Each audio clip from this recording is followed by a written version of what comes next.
விடுதலை சிறுத்தைகள் முன்வைத்த முழக்கங்களை இன்றைக்கு தேசிய அளவில் பல தலைவர்கள் தொடர்ந்து முழங்க முன்வந்திருக்கிறார்கள் என்பது நமக்கு மகிழ்ச்சி அளிக்கிறது.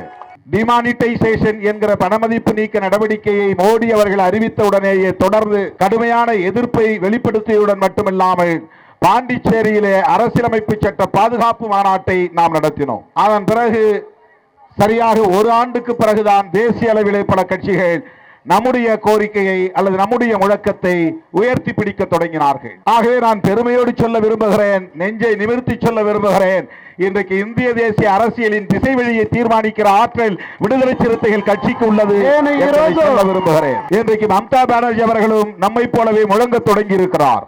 இந்திய தேசிய காங்கிரஸ் கட்சியின் தேசிய தலைவர் ராகுல் காந்தி அவர்களும் சேவ் டெமோக்ரசி, சேவ் இந்தியா என்று முழங்குகிறார். ஆக எதிர்க்கட்சிகள் எல்லாம் ஒன்று சேர்ந்து இன்றைக்கு முன்வைக்கக்கூடிய இந்த முழக்கத்திற்கு அடித்தளமிட்டவர்கள் விடுதலை சிறுத்தைகள் என்பதை சொல்ல நான்